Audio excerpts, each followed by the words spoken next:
اتنا گھر تو دنیا میں بھی بڑا نہیں ملتا جتنا مومن کو قبر کے اندر بڑا گھر ملے گا، اور اس کے لیے 14ویں کے چاند کی طرح روشنی کر دی جاتی ہے، جس میں اس کو سکون ملتا ہے، کیونکہ اگر سورج کی روشنی ہوتی تو تھک جاتا۔ گھر والوں کو خبر دینے کی تمنا کرنا۔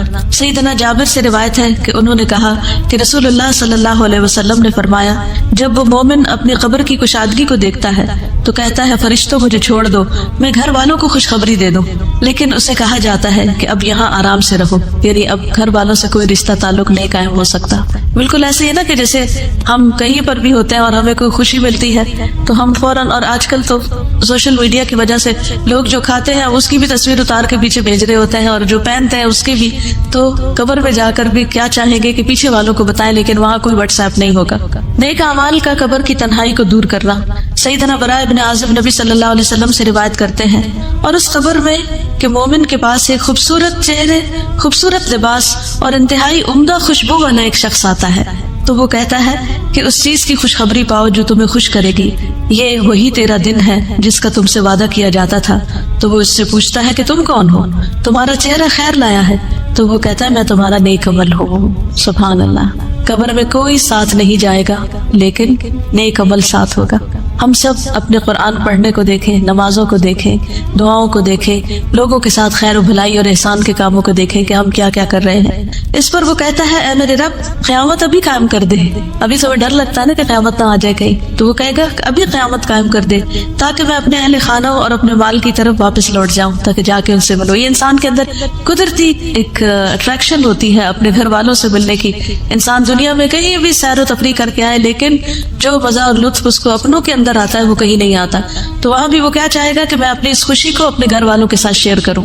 اور ایک روایت میں ہے اس کے پاس متشکل ہو کر، یہ شکل بنا کر ایک ایسا آدمی آتا ہے جس کا چہرہ انتہائی خوبصورت، کپڑے انتہائی خوبصورت، خوشبو بہت اچھی ہوتی ہے۔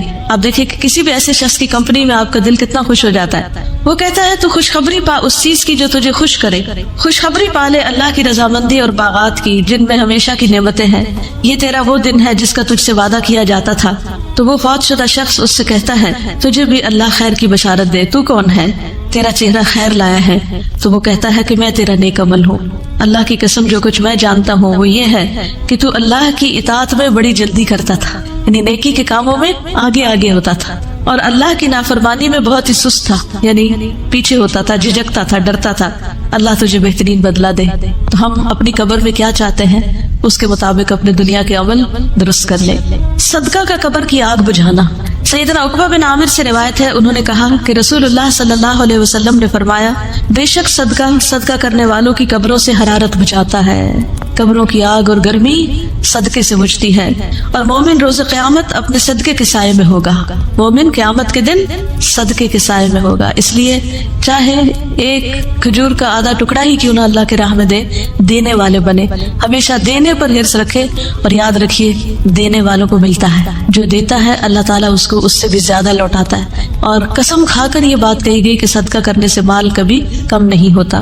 سیدنا ابو ہریرہ سے روایت ہے کہ رسول اللہ صلی اللہ علیہ وسلم نے فرمایا، اس میت کے لیے اس کی قبر کی لمبائی اور چوڑائی میں 70 ہاتھ فراخ کر دی جاتی، کھلی کر دی جاتی ہے، پھر اس کے لیے اس میں روشنی کر دی جاتی ہے، پھر اسے کہا جاتا ہے کہ سو جاؤ، تو وہ کہتا ہے میں اپنے گھر والوں کی طرف لوٹ جاؤں تاکہ میں انہیں خبر دے دوں، تو وہ دونوں کہتے ہیں اس دلہن کی طرح سو جاؤ جسے کوئی نہیں جگاتا مگر وہ جو اس کو سب سے زیادہ پیارا ہوتا ہے، یہاں تک کہ اللہ اسے اس کی اس خوابگاہ سے اٹھائے گا، یعنی قیامت کے دن پھر وہ آرام سے اس نیند سے اٹھے گا۔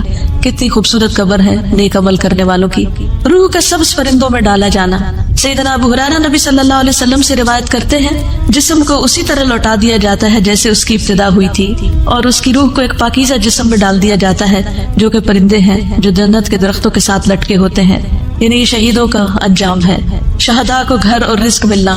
سیدنا ابن عباس سے روایت ہے، انہوں نے کہا کہ رسول اللہ صلی اللہ علیہ وسلم نے فرمایا، شہداء جنت کے دروازے پر موجود ایک نہر کے کنارے پر سبز رنگ کے خیمے میں رہتے ہیں، ان کی طرف ان کا رزق جنت سے صبح شام آتا ہے۔